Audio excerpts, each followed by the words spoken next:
बूढ़े बाबा नील भवन के अंदर बीचों बीच खड़े थे और बाकी सब लोग उन्हें घेर कर आसपास खड़े हुए थे।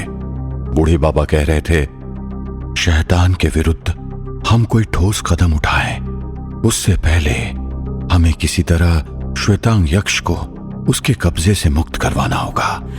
यह काम इतना सरल नहीं होगा। इसके लिए हमें कुछ लोगों की टुकड़ी बनाकर एक साथ अभी अंदर प्रवेश करना होगा। हमें यह चीज याद रखनी होगी, सिद्धार्थ की हर बार की तरह इस बार हमारे सामने किसी भूत प्रेत या किसी दूसरे शैतानी शक्ति से नहीं होने वाला, बल्कि खुद शैतान से होने वाला है। हमारे उठाए गए हर कदम पर अब वो खुद नजर रखने वाला है। इसीलिए हम तीनों के साथ साथ हमें कुछ ऐसे लोगों को भी साथ लेना होगा जिसके पास मायावी शक्ति, दिव्य शक्ति या फिर काली शक्तियां हो, और शैतान जैसा कपटी और कोई नहीं है। इसलिए हमें भी छल कपट का सहारा अगर लेना पड़ेगा तो हम लेंगे। पता नहीं उसने श्वेतांग को किस स्थिति में रखा होगा। हमें अब बिना समय गवाए वहां पर जाना ही होगा। आगे क्या करना है, किस तरह करना है, यह सिद्धार्थ हमें बताएगा। उससे पहले हमें मुस्तफा और देव दोनों को इस गांव से उनकी सुरक्षा के लिए दिव्य मार्ग द्वारा इस गांव से सुरक्षित कहीं और पहुंचाने का प्रबंध करना होगा। आप दोनों कहां पर जाना चाहते हैं? यह सुनकर मुस्तफा ने कहा, मैं अपनी जान जरूर बचाना चाहता हूं, लेकिन अब जान को बचाकर भागना नहीं चाहता। जिंदगी में बहुत गलत फैसले ले लिए, लेकिन अब वक्त है सही फैसला लेने का। और मैंने फैसला ले लिया है कि मैं शैतान का सामना करूंगा, मैं अच्छाई का साथ दूंगा। और अब अपने नाम के आगे से शैतान का पुजारी ये लफ्ज निकालना चाहता हूं। मैं यहीं पर बाबा और आप लोगों के साथ शैतान के साथ जंग करूंगा। मुस्तफा के बाद देव भी उठ खड़ा हुआ और उसने कहा, मैं भी नहीं जाना चाहता। छाया ने मेरा जर्मनी जाना हमेशा के लिए नामुमकिन कर दिया है, क्योंकि वहां पर जाते ही मुझे गिरफ्तार कर लिया जाएगा और अपनी मां के पास जाकर मैं खुश तो हो ही जाऊंगा, लेकिन वहां पर जाकर फिर मैं करूंगा क्या? मैंने यहां पर आकर यहां के लोगों की जिंदगी देखी है। अपनी जिंदगी का थोड़ा सा हिस्सा भी अगर मैं इन लोगों की जिंदगी सुधारने के लिए लगा सकता हूं तो मैं इसे अपना सौभाग्य समझूंगा। इसलिए मैं भी शैतान के खिलाफ जंग में आप लोगों के साथ रहना चाहता हूं। मैं पिछले जन्म में गंधर्व था और उस गंधर्व की शक्ति अभी भी मेरे अंदर जीवित है। मैं एक जगह पर बैठकर दूसरी जगह पर क्या हो रहा है ये जान सकता हूं। हो सकता है कि मैं और मेरी ये थोड़ी बहुत ताकत आप लोगों के कुछ काम आ सके। इसलिए हो सके तो मुझे फिर से मत भेजिए, मैं इस जंग में शामिल होना चाहता हूं। मुस्तफा और देव की बात सुनकर सभी लोगों ने तालियां बजाई। तब बूढ़े बाबा ने मुस्तफा और देव दोनों की हौसला अफजाई की। यह कहकर बूढ़े बाबा एक तरफ बैठ गए और सिद्धार्थ खड़ा हो गया। सिद्धार्थ सबके बीच में आया और उसने कहा, हम 6 लोग मिलकर हवेली के अंदर श्वेतांग को बचाने के लिए जाएंगे। मेरे मतानुसार मैं, गौरी, बूढ़े बाबा, राम प्यारी, मुस्तफा और सुजान हवेली में जाएंगे। हम 2 गुट बनाकर अलग अलग हिस्से में जाएंगे। मैं, राम प्यारी और सुजान एक साथ जाएंगे और बूढ़े बाबा, मुस्तफा और गौरी एक साथ। सिद्धार्थ बोल ही रहा था कि तब मोतीबाई ने कहा, मारे को के भूल गया चोरे, मारे पास पण मायावी शक्ति से है। तब देव ने कहा, मैं भी आना चाहता हूं आप लोगों के साथ। तब सिद्धार्थ ने कहा, मोतीबाई आप गांव में ही रहकर गांव वालों की रक्षा कीजिए।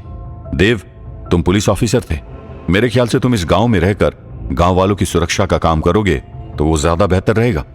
मोतीबाई और देव तुरंत ही सिद्धार्थ के बात से सहमत हुए।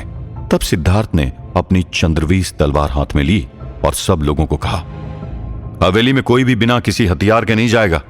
इस मुहिम को किसी जंग से कम मत समझना। हमारे सामने कुछ भी आ सकता है, इसके लिए हमें पहले से ही तैयार रहना होगा। हवेली के अंदर असतर्क रहना यानी अपनी मृत्यु को निमंत्रण देने के बराबर होगा। हम सब में से कुछ लोग जैसे कि राम प्यारी और मुस्तफा अंदर पहली बार जाएंगे, इसलिए आप में से कोई भी अकेला कहीं पर भी नहीं भटकेगा। तब राम प्यारी हंसते हुए बोली, क्या सिद्धार्थ तुम भी? आज से 150 साल पहले शिमला में ही बैठकर मैंने पूरी हवेली का मुआयना किया है, भूल गए? यह सुनकर सिद्धार्थ हंसने लगा।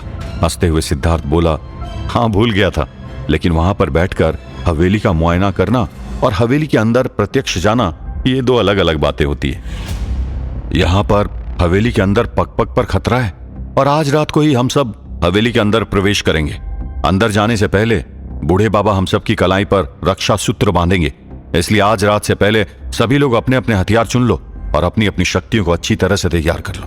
और ये बात इस नील भवन से बाहर नहीं जानी चाहिए, क्योंकि अगर शैतान को हमारे मुहिम के बारे में पता चलेगा तो हमारे हवेली पहुंचने से पहले ही हमारे लिए कई बाधाएं उत्पन्न कर देगा।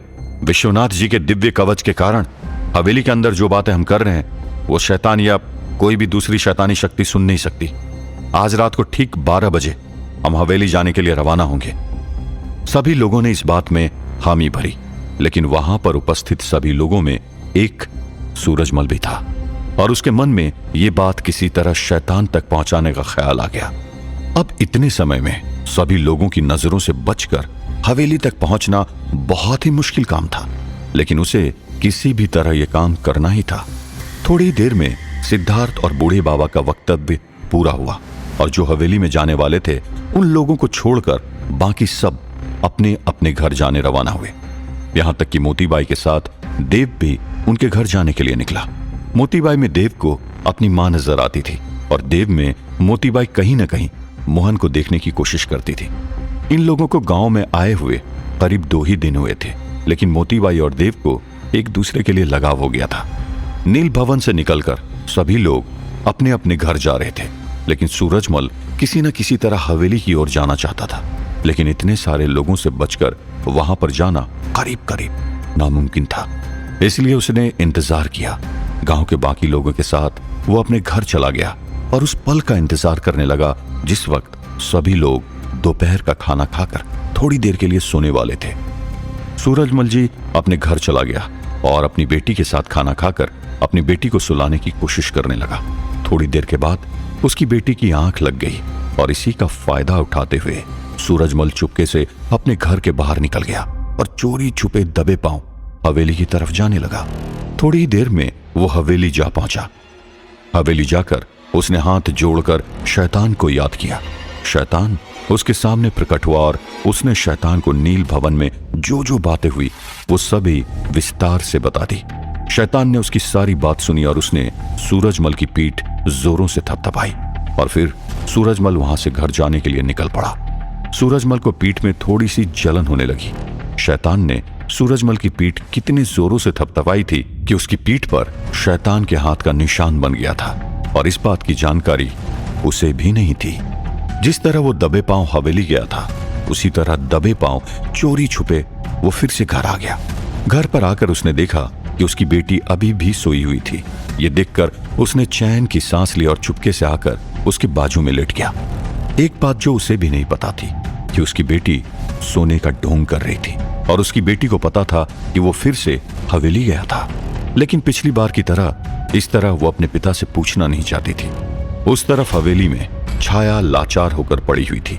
उसे शैतान की इस हरकत पर बहुत गुस्सा आ रहा था, लेकिन वो कुछ कर पाए ऐसी हालत में थी ही नहीं।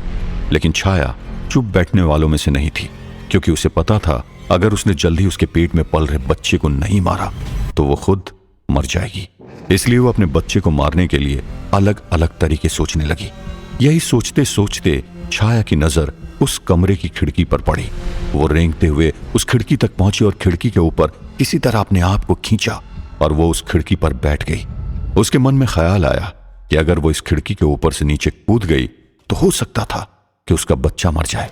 लेकिन तब उसने अपने आप से मन में कहा, हवेली के अंदर दूसरे माले से नीचे कूदने पर भी बच्चा नहीं मरा, उल्टा मेरे ही पैर की हड्डियां टूट गई, तो यहां से नीचे गिरने पर यह बच्चा मर जाएगा। इस बात की कोई गारंटी नहीं है, और अगर इस बार मेरे पैरों के साथ साथ मेरे हाथ की भी हड्डियां टूट गई तो मैं कहीं की नहीं रहूंगी। मुझे कोई दूसरा उपाय करना होगा। तब छाया ने अपनी शैतानी शक्ति का इस्तेमाल करके रूप बदलकर कौवे का रूप धारण करने की कोशिश की, लेकिन तब तक उसे एहसास हुआ कि शैतान ने इस बार उसकी सारी की सारी शक्तियों को नाकाम कर दिया था। अब छाया बहुत ही हताश हो गई थी और वहीं पर नीचे फर्श पर बैठ गई और वहां से बाहर निकलने का और उसके पेट में रहे बच्चे को मारने के दूसरे विकल्प के बारे में सोचने लगी। तभी अचानक से उसके मन में ख्याल आया और वो ख्याल आते ही उसकी आंखों में चमक आ गई।